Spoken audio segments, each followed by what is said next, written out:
Welcome back to the Inclusive Classroom Back to School Challenge. I can't believe we're halfway through September already. We've started to explore the basics. We've thought about our classroom setup and the systems and routines that we put in place. These are the building blocks of a happy classroom. How are these things going for you? Remember that you don't need to make lots of changes all at once. In fact, it's better if you don't, because too many changes can be overwhelming for some children. And that leads me to this week's topic, well-being. This is one of the most important aspects of inclusion for me. If learner well-being isn't taken care of, learning will not take place. If you remember the 4 values that I've chosen for this challenge, they are belonging, adapting, community and kindness. All of these contribute to student well-being and teacher well-being. I want to start with introducing the concept of the whole child. You may be familiar with this already, but if you're not, it means that we need to consider the child as a whole person and not just a student. They're not just a brain on a seat. We need to remember that the children have lives outside the classroom, which may affect what happens within it. There's also a thing called the whole child approach, which takes a more holistic view of education and of students and the different elements of their development. We don't have time to cover this in this video, but if you're interested in alternative approaches to teaching, you may be interested in my course, Inclusive Approaches for Primary Teachers. I'll tell you more about this later on in the challenge. But let's get back to this week's challenge. A few years ago, I was introduced to social and emotional learning through a course that I was working on.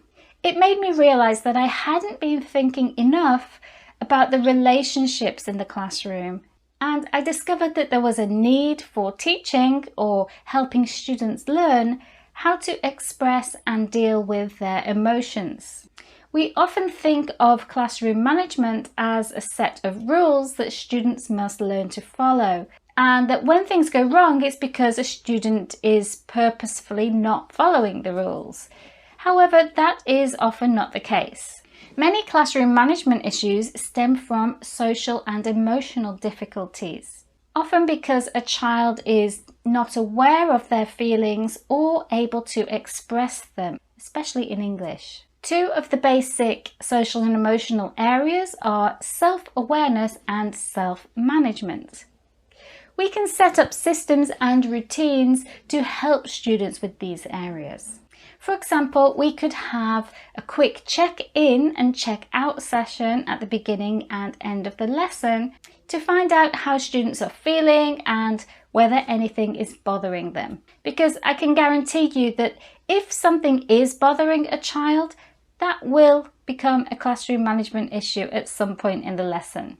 To help students with self-awareness and self-management, we can also provide visual aids to help students express their feelings about something. If they are stuck on a question or a task, or if they aren't sure what to do in an activity, we can set up a system to help them communicate this to us quickly and silently. We can also plan activities where students explore what things in the classroom make them feel comfortable and happy or uncomfortable and upset. These could be activities, sounds, behaviours, and so on. The first step in becoming self-aware is to identify how different things make us feel. You could create a display with the class where each student draws pictures of things that annoy them. Only do this if they feel comfortable sharing it publicly though. This will help them become aware of how their actions affect others. We can also teach students self-management strategies to deal with emotions such as frustration or anger and provide them with a cooling off space. or even just a couple of minutes to regain control. Brain breaks are another handy tool that can help us manage student frustration and energy levels.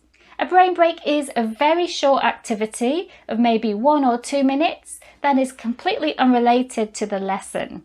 It could involve movement or making a noise. Sometimes students just need some physical release, especially if they need to concentrate on a complex task. For a calming activity, you could have students do a yoga pose or do a stealth walk around the classroom. For an arousing activity, you could have them do some star jumps or run on the spot or act like an animal. It might also be worth setting up a calm corner in your classroom. A calm corner is a small space in your classroom where students can go if they feel upset or overwhelmed. Ideally, it will be a little separated from the main classroom space, perhaps with a folding screen or some low shelves. It should look cozy, but not too cozy. You don't want students to stay in there all lesson. A couple of chair cushions will do, and maybe something to hug. You might want to include a couple of activities for students to do while they're in the calm corner, which will help them calm down. It could have fidget toys or breathing exercises printed onto cards, or maybe even a picture book. It's probably a good idea to set a time limit, maybe 5 minutes maximum, long enough for most children to start feeling better and get bored of being on their own. If you don't have a space for a calm corner, you could just have a care kit containing things that might help a child feel better if they're upset or if they've scraped their knee on the way up to class. It could contain some of the things from the calm corner, maybe a teddy bear, a fidget toy, a bottle of water, some colourful plasters. So in today's task, I want you to think about which of the ideas that I've shared today might work for you. Of course, different ideas might work well with one age group and not another. So think about one of your classes and choose something that will work for them. Then share your plans in the comments below. The task has 2 parts. First, choose a social and emotional learning tool or visual for your class and say how the children will use it. And 2, plan your class care kit. What's in it, why, and where will you keep it? I'm really looking forward to hearing your responses, and I'll see you next week.